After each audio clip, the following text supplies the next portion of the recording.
नमस्कार मंडळी, सगळ्यात आधी सर्वांना श्री स्वामी समर्थ. चला आपण पाहूयात माणसाचं कर्म कसं फिरून परत येत असतं.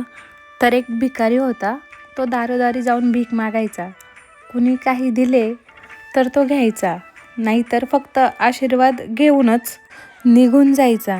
एका सावकाराच्या दारात जाऊन रोज भिकारी भिक्षा मागायचा. पण सावकार मात्र बाहेर आल्यावरती शिवीगाळ करायचा. सावकार भिकाऱ्याला म्हणायचा, जा मर, तू काम का करत नाहीस? आयुष्यभर फक्त भीक मागत राहा. कधी कधी तो रागाच्या भरात त्याला ढकलूनही द्यायचा. पण भिकारी फक्त म्हणायचा, देव तुमच्या पापांना क्षमा करो. एके दिवशी मात्र त्या सावकाराला खूप राग आला. बहुधा धंद्यात तोटा झाला असावा.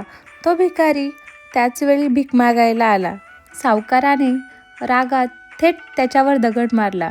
भिकाऱ्याच्या डोक्यातून रक्त वाहू लागले. तरीही तो देव तुमची पापे क्षमा करो असे म्हणत तिथून निघून गेला.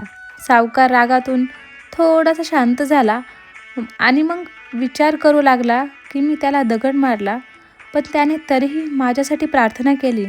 यामागचं रहस्य काय असू शकेल हे आपल्याला कळायला हवं. आणि तो त्या भिकाऱ्याच्या मागे लागला. भिकारी कुठेही गेला तरी सावकार त्याच्या मागे जायचा. त्या भिकाऱ्याला कोणी भिक्षा दिली तर कोणीतरी त्याला मारले, अपमानित केले, शिवीगाळ केली, पण भिकारी एवढेच म्हणायचा, देव तुमची पापे क्षमा करो. आता अंधार पडू लागला होता. तो भिकारी परत स्वतःच्या घरी जायला निघाला. सावकारसुद्धा त्याच्या मागे होता. तो भिकारी आपल्या घरी परतला. एका तुटलेल्या खाटेवर एक म्हातारी झोपलेली होती, जी त्या भिकाऱ्याची बायको होती. तिच्या नवऱ्याला पाहताच ती उठली आणि पाहू लागली. भिकेच्या भांड्यात फक्त अर्धी शिळी भाकरी होती. ती पाहताच म्हातारी म्हणाली, एवढेच आज मिळाले का? आणि तुमचे डोके कसे काय फुटले? तेव्हा भिकारी म्हणाला, हो एवढंच, कुणी काही दिलं नाही, सगळ्यांनी शिव्या दिल्या, एकाने दगडफेक केली, त्यामुळे माझे डोके फुटले. तो भिकारी पुन्हा म्हणाला, हे सगळं माझ्या पापांचं फळ आहे. आठवत नाही का आपण किती श्रीमंत होतो? काही वर्षापूर्वी आपल्याकडे काय काय नव्हतं, आपल्याकडे सर्व होतं, पण आपण कधीच दान केले नाही. तो आंधळा भिकारी आठवलं का? म्हातारी बाईच्या डोळ्यात अश्रू आले आणि ती म्हणाली, हो, आपण त्या आंधळ्या भिकाऱ्याची कशी चेष्टा करायचो, भाकरीच्या जागी कोरे कागद कसे टाकायचो, त्याचा अपमान कसा करायचो, त्याला मारायचो आणि कधी ढकलायचो. म्हातारी म्हणाली. तेव्हा म्हातारा म्हणाला, हो मला आठवते सगळं किती छान होतं आपलं. त्या आंधळ्या म्हाताऱ्याने जेव्हा रस्ता दाखवायला सांगितला तेव्हा कधीच मी त्याला रस्ता दाखवला नाही. आणि जेव्हा कधी तो भाकर मागायचा तेव्हा फक्त त्याला शिव्या दिल्या. एकदा त्याला वाटी फेकून मारली. तेव्हा तो आंधळा भिकारी नेहमी म्हणायचा, देव तुझ्या पापांचा हिशोब घेईन. मी नाही. आज त्या भिकाऱ्याचा शाप आपण भोगत आहोत. आज त्याच्या शापामुळे आपली ही अवस्था आहे. म्हणून मी कुणाला शाप देत नाही. आपल्या या परिस्थितीसाठी आपण जबाबदार आहोत.